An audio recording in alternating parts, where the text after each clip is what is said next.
Hi, good afternoon. It's Gene from Avstar. I'm really concerned for the amount of people that are living in cities all around the world at the moment. And it is just a matter of time. It is just until that luck runs out that, these people get caught up in something really ugly. And, I talk about, the anomalies that are happening every day. And, for each and every one of us, the risks are different. But as the days and weeks go by and the months, and certainly the years, the risks are increasing. They're not decreasing. And for that reason, it concerns me massively for those people that are trapped in cities. For a lot of reasons, you've got to get out of there.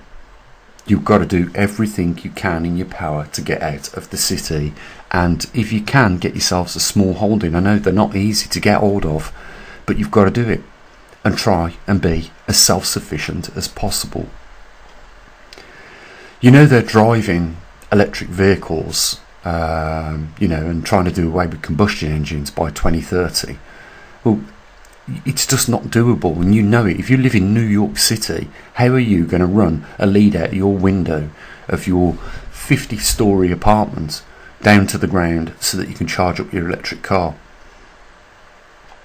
The infrastructure is just not there for a lot of the things across the ranges with electric vehicles. First of all, there is a limited amount of material to make the batteries, that cobalt and lithium. There is a limited amount of charging points, and sometimes when people get to the charging point, after waiting half hour in a queue, the charger is broke. You've got a limited use of that battery within the vehicle. It's got a time limit on it. Within 7 years it will not certainly be performing at around 60%. It's going to be performing a lot less than that, which means you've got to buy a new battery for that vehicle. And I just advise you to have a look at the costs of those if you're thinking about buying a second-hand or used EV. Just go and check out how much a new battery costs. You'll probably find it's worth more than the actual vehicle itself at that point. But it's not just the changing of technology that is being forced upon us. It's all the other anomalies that are taking place around the world. If you live in the path of a volcanic eruption, you've only got yourself to blame if lava pours through your living room and destroys and burns your house down. Or if you lose loved ones as a result of it, a pyroclastic explosion. If you live on fault lines, then, and your house isn't earthquake proof or, suitably prepared for earthquakes, then you've only got yourself to blame. We live in a hostile environment in any case, without worrying about all the climatic changes and the geo-anomalies that take place. And you can think of loads, you could be caught up in a hurricane, a tornado. All these things will destroy your home and wipe out everything you've worked for the whole of your life. You have to make some preparations for these things. You can't just carry on regardless, with your head in the sand, thinking that at some point nothing is going to, with the multitude of things that could go wrong. You can't think you're that luckiest person in the world that at some point you're not going to be affected. And for a lot of people, it could be that they're being made redundant. One of the 10,000 people that have just been laid off by a big company could be one of those. That could finish you off. Your partner, you might be at retirement age, but one of your partners might suddenly croak it. That leaves you then to pay the bills on your own. You have to think about these things. With everything going up in life, in costs, energy, fuel, food, rent, mortgages, interest rates, you name it, you have to be prepared for anything. And if you're in a city, heaven forbid, when we get that overdue CME, the 1980s was the Carrington event. Sorry, the late 18th century was the Carrington event. Back then there was only telegraph poles, and they fried. Today, you're looking at all the technology across the board is vulnerable to that CME, the coronal mass ejection of the sun, and we're overdue one of those.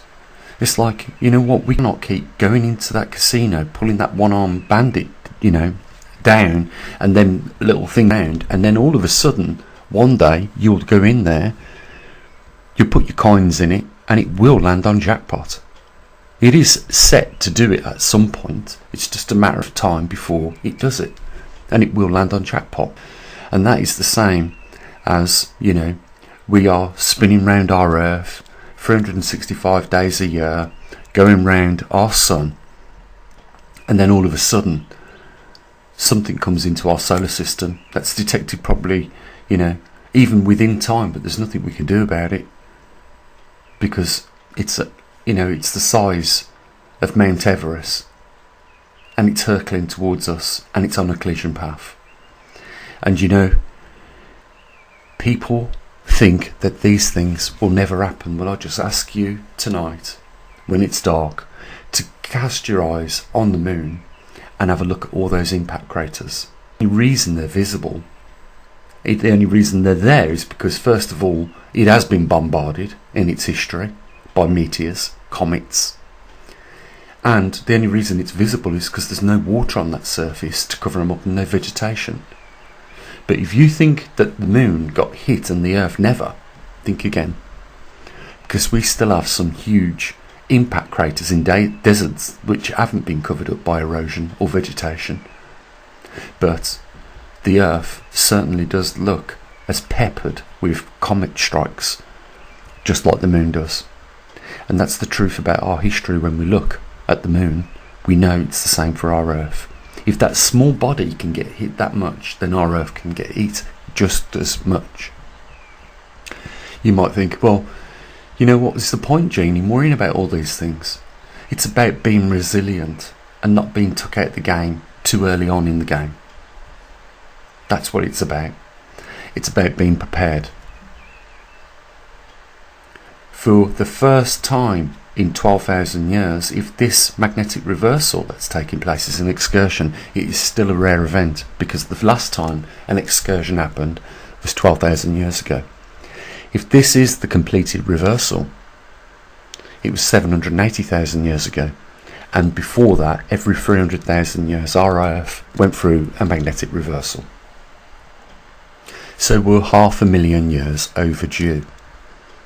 So now is the best time to go into that casino and start pulling that one-armed bandit down and putting your coins in, because it's more likely to win at this point than it is ever have, in the history of that machine being in there.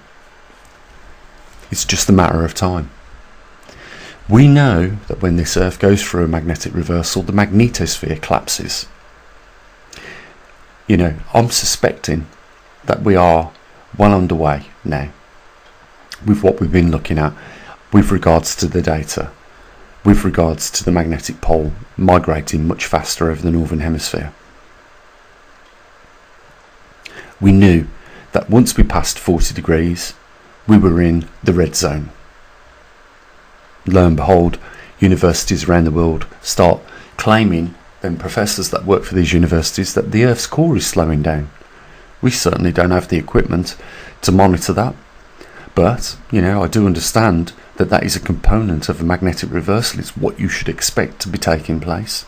They said, from California University, one of the professors there said that the Earth's core is slowing down. It may stop and might even reverse. Think about that. If it stops, the dipoles will disappear, which means the magnetic poles will disappear. And here's a worry of mine. When you look at our neighbouring planet, Mars, we know it had water on its surface that was flowing, because we can see the erosion marks where the rivers were. We know it also had an atmosphere, and we also know it had a magnetosphere, and it doesn't have any of those things anymore. And that worries me, because we're 500,000 years overdue a magnetic reversal, and it still hasn't happened in 500,000 years. So something is definitely going on in the interior of our own home, our Earth. And that ain't good. And as I started off this video saying, you do not want to be in a city with all the threats that we face right now, with wars around the world, with crazy politicians, laundering public tax money. Never has there been a time since the Roman Empire of such levels of corruption. And of course, that came to an abrupt end. And there'll be no difference this time round. Mark my words on that. You can take it to the bank. It will clear. We have now more than ever greater threats, posed to each and every one of us for many different reasons. Some of us are at more risk than others because of where we live and what path we're in. Could be on a subduction zone, convergence zone, one of those tectonic plate boundaries where earthquakes happen, regularly. But I'll tell you now, last place you want to be after 2 weeks of a total collapse of the system is in a city. And you know what, you'll be doing yourself a massive favour from the minute you leave the city, because you won't be in all that pollution. You won't be trapped in traffic all day long. Becoming more self-reliant is becoming more, which means becoming more dependent on your own abilities to feed you and your loved ones. You've got some chickens, you've got eggs then, and then you've got the actual chicken you can eat if you want. You've got a couple of pigs, and then you've got bacon and pork chops and a lot of other things. If you've got a couple of cows, you've got milk, butter, cheese. How much do all these things come to on your shopping list right now? And you could have them pretty much for less than half the cost.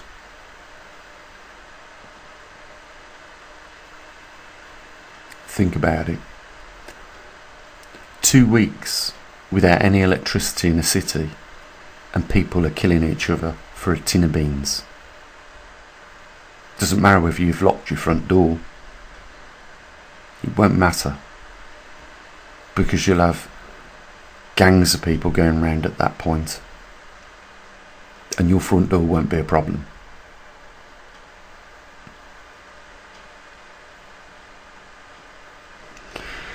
I really think that, we should be looking for more of a simpler life, and I think it's a more healthier life as well, if you can get it.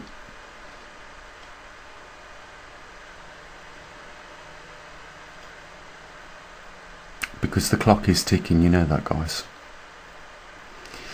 I'm going to say, would be amazing to see a few people use the links now that they are back active again on the channel. And the only other thing to say is you take care of your loved ones and consider a few things that we've mentioned in this video today. As always, bye for now.